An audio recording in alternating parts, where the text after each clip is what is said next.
سامعین ناظرین السلام علیکم، آداب۔ انفیکشن کنٹرول سوسائٹی کے صحت.نیٹ چینل سے آپ کا میزبان ڈاکٹر حسن نواب آپ سے مخاطب ہے۔ ورلڈ بلڈ ڈونر ڈے کے حوالے سے پیغام۔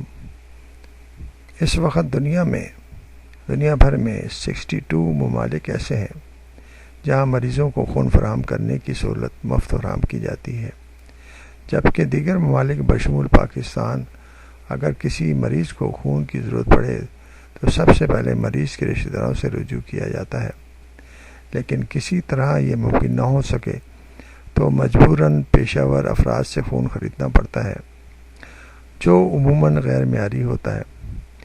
یہی وجہ ہے کہ عالمی ادارہ صحت نے 2020 تک تمام ممالک میں عطیات کے ذریعے خون کی فراہمی کا ہدف مقرر کیا ہے۔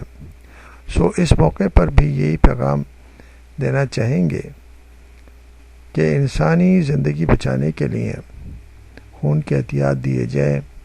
سوال نامے میں کسی بھی بات کی پردہ پوشی نہ کی جائے تاکہ محفوظ خون کا حصول ممکن ہو سکے۔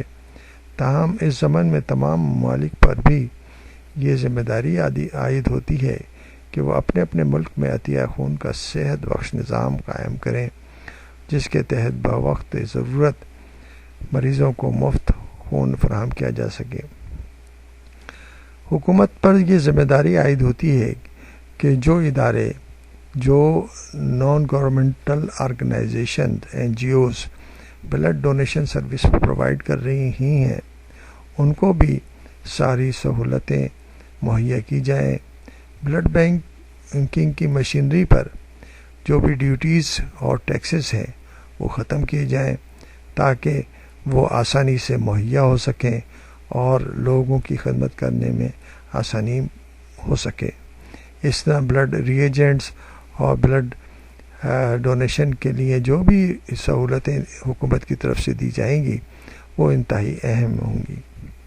ہر ہاسپٹل میں، ہر انسٹیٹیوشن میں، میڈیکل کالج میں شعبے ہونے چاہیے جو کہ اس اہم شعبے کی ذمہ داری کو بآحسن انجام دے سکیں تاکہ عوام الناس تک صحیح طور پر اور جدید طریقے سے بلڈ ڈونیشن کی سروسز فراہم کی جا سکیں۔